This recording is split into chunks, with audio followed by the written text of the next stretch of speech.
अस्सलाम वालेकुम एवरीवन। मैं उम्मीद करती हूँ आप सब खैरियत से होंगे और अपनी पेरेंटिंग जर्नी एंजॉय कर रहे होंगे। एंड यस, हमें एंजॉय करना चाहिए, अपने लिए भी ज़िंदगी आसान बनानी चाहिए और अपने बच्चों के लिए भी। हम कैसे कर सकते हैं, specially during writing time.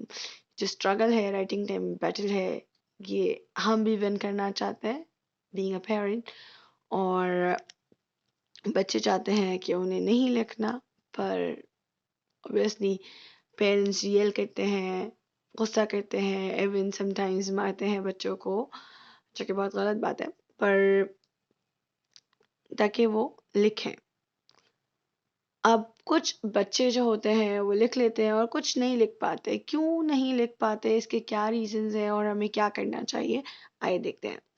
Basically जैसे कि हमारे ये हैंड मसल्स हैं, ये डेवलप हो चुके हैं। बच्चों की जो बोन्स होती हैं वो डेवलप हो रही होती हैं अर्ली एजेस में, और उनके हैंड्स कैपेबल नहीं होते कि वो इतनी देर तक पेंसिल को होल्ड कर सकें। ठीक, अब आपने उनके हैंड मसल को कैसे स्ट्रॉन्ग करना है। So this is the suggestion, these cloth pins और पेग्स। बिगिनिंग में आपने पेगिंग की एक्सरसाइज करवानी है। इसकी बहुत मज़े मज़े की एक्टिविटीज़ होती हैं जो मैं अपने इंस्टाग्राम पे काफ़ी शेयर भी कर चुकी हूँ, पर आपने ये यूज़ करवाना है। कुछ नहीं है आपके पास, कुछ भी नहीं है, बस ये पेग्स हैं, तो एक बड़े से प्याले में डालिए और उस प्याले से ही बच्चों को बोलिए कि उसके साइड पे लगाएं। जैसे कि लेट्स सपोज जस्ट यहाँ पैक करना है और यहाँ पैक करना है। ठीक, अगर उन्हें पैक करना नहीं आ रहा स्टार्टिंग में, आप पैक कर दीजिए और उन्हें रिमूव करने का बोलिए। इस तरह से आप ये देखेंगे, जब ये मैं खोल रही हूँ मेरी ये फिंगर्स, 3 फिंगर्स यूज हो रही हैं। यही 3 फिंगर्स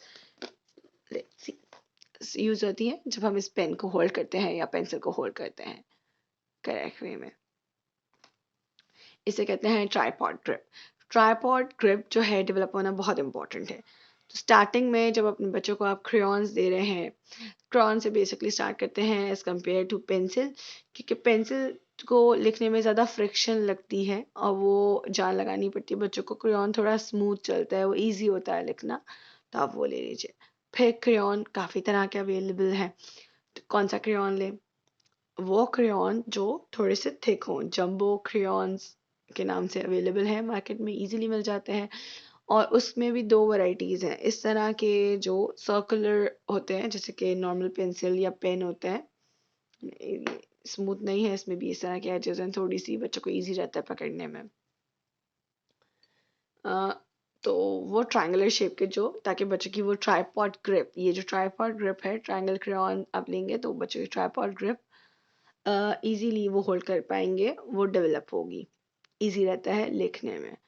तो आपने क्या करना है, स्टार्टिंग से ही उनके हैंड मसल्स को, उनके फिंगर मसल्स को डेवलप करना है, ताकि जब वो पेंसिल पकड़ के लिखने वाली एज में आ जाए तो वो आराम से लिख सकें। अब ये बहुत सारी एक्टिविटीज़ के थ्रू आप कर सकते हैं। Pegging is one of them.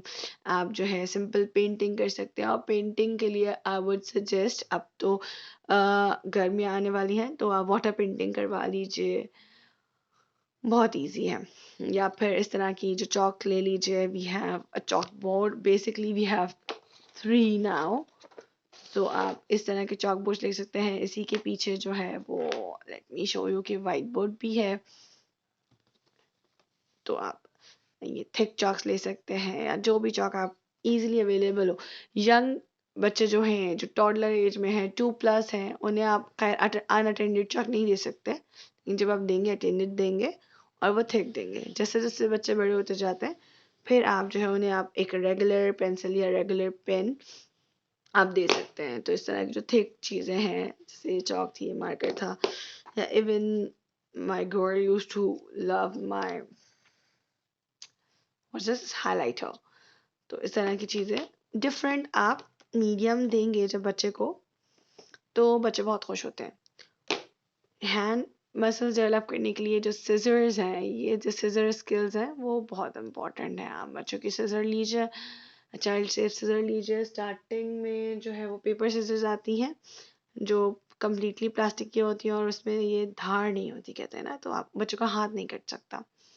वो वाली पेपर सीजर लीजिए। उनकी लाइफ आप अगर अच्छी भी लेंगे तो मेरा एक्सपीरियंस यही रहा है अब तक कि वो उनकी बहुत ज़्यादा लाइफ नहीं होती है, but still you can use them. जब तक बच्चा उस एज में है उसको सेफ्टी सीजर्स आप दीजिए, और उसके बाद जो है आप ये रेगुलर सीजर जो काफ़ी शार्प है हमारी ये वाली, वो यूज़ कर सकते हैं, लेकिन अनअटेंडेड आपने सीजर नहीं देनी। उसके बाद ये हाइलाइटर जैसे डिफरेंट मीडियम, आपकी हैंड मसल्स डेवलप हो गए हैं। अब हैंड मसल्स डेवलप होने के बाद आप जाएंगे राइटिंग की तरफ। ठीक है, अब उस राइटिंग को करवाने के लिए आपने थिक क्रेयॉन्स लिए, उसके बाद आप पेंसिल पे आ गए, कलर्स पे आ गए, कलरिंग पे आ गए, डिफरेंट कलरिंग कर रहे हैं बच्चे। अब ये बात यहाँ सोचने की है कि हर बच्चे को कलरिंग का शौक नहीं होता, हर बच्चे को पेंटिंग का शौक नहीं होता, so you can not force. जैसे मेरी बेटी को कलरिंग का शौक है, मज़े से कलरिंग करती है, बहुत देर तक भी कर सकती है। लेकिन जो मेरा बेटा है वो बस scribble, he loves to scribble, उसको सेम कलरिंग पेजेस चाहिए, पर वो पूरा पेज कलर नहीं करेगा इन वन को, कभी नहीं करेगा। लेकिन वो पेंटिंग कर लेता है, और वो पेंटिंग ऐसे करता है, लेट मी टेल यू, कि वो जो पेपर है वो बाकी नहीं रहता, by the and he finishes, लेकिन अच्छा टाइम वो वहाँ स्पेंड कर लेता है। सो इन द चाइल्डहुड बेसिकली आपको एक पिक्चर, परफेक्ट पिक्चर नहीं चाहिए होती, मुझे उसे कोई मास्टरपीस नहीं चाहिए पेंट हुआ हुआ, पर वो ब्रश पकड़ता है, जब वो ब्रश पकड़ता है तो उसकी जो हैंड मसल्स हैं, जो फिंगर्स की मसल्स हैं, वो डेवलप हो रहे हैं, उसको होल्ड करने की आदत हो रही है pencil. This is the part of training, कि वो आगे जाके एक अच्छी स्पीड में लिख सके, वर्ड्स की फॉर्मेशन कर सके, राइट। अब यहाँ जब बच्चे बड़े हो जाते हैं, फिर क्या होता है, हम उन्हें कॉपी पेंसिल दे देते हैं बोरिंग सी, या ज़्यादा से ज़्यादा थोड़ी सी फैंसी पेंसिल दे देते हैं, बच्चों को लिखना होता है। अब राइटिंग करवाते हैं बच्चों को, तो बिल्कुल अच्छा नहीं लगता लिखना। फिर क्या किया जाए, पेरेंट्स क्या करें, क्या सॉल्यूशन है? उसका सॉल्यूशन है कि आप उनको डिफरेंट मीडियम्स दीजिए, कि वो उससे लिख लें, कभी मार्कर से लिख लें, जैसे कि मार्कर से लिख लें, और अगर इससे आमना ने लिखा है, लेट मी शो यू, कि स्कीन अंदर चली जाती है, बच्चे बहुत जोर से क्यों पेंसिल से लिखने के आदे होते हैं, तो डिफरेंट मीडियम्स को यूज़ करते हैं। थोड़ा ख़राब भी करेंगे, इसको नहीं यूज़ किया अभी रिसेंटली, तो इसके अंदर नहीं है, लेकिन ग्रेजुअली जो है वो सीख जाएंगे। जैसे उसके बाद आप डिफरेंट मीडियम के बाद आप ये भी कर सकते हैं कि ज़रूरी नहीं है आप उनको एक पेपर और दे दें, कोई वर्कशीट दे दें कि कॉपी की करना है आपको। आप ये काम भी कर सकते हैं, जैसे हमने एक कार्ड क्राफ्ट किया है और उस कार्ड में she has written a message, right. तो ये जो 2.5 लाइन लिखी है वो बिल्कुल ट्रबल फ्री है, स्ट्रेस फ्री है और हैप्पीली लिखी गई है। ये चीज़ हो सकती है। पेंसिल ग्रिप, इस तरह की स्टेंसिलिंग आप एक्टिविटीज़ यूज़ कर सकते हैं।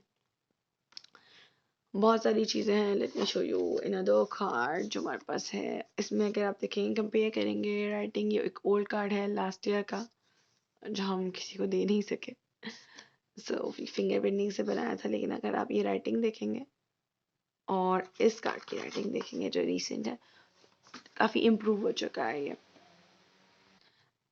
आई होप आप लोग को ये आइडियाज़ पसंद आए होंगे और आप लोग फॉलो करेंगे। तो basically this is not power struggle, हम अपने बच्चों का भला ही चाहते हैं, पर we have to change our tricks और मेथड के, कोई और मेथड चूज़ कर लेना चाहिए। अगर एक मेथड से बच्चा नहीं लिख रहा, अगर एक प्लेन पेपर पे नहीं लिख रहा, तो कलरफुल लाइन वाले पेपर्स आते हैं, और I don't bother to buy colourful line paper. मैं क्या करती हूँ, सिंपल इन मार्कर से डिफरेंट लाइंस ड्रॉ कर देती हूँ and my child writes. So और मैं क्या कहती हूँ उसे, कि रेनबो पेपर है, ठीक है। तो आप फैंसी वर्ड्स यूज़ कीजिए और उसी पेपर को थोड़ा सा ब्यूटीफाई कर दीजिए, या ब्यूटीफुल नोटबुक ले लीजिए। इस तरह की बहुत सारी चीज़ें होती हैं जो हमें हेल्प करती हैं छोटे बच्चों से स्ट्रगल फ्री राइटिंग में। आप अपने एक्सपीरियंसेस भी शेयर कर सकते हैं in your comment section. I would love to know. अल्लाह हाफ़िज़।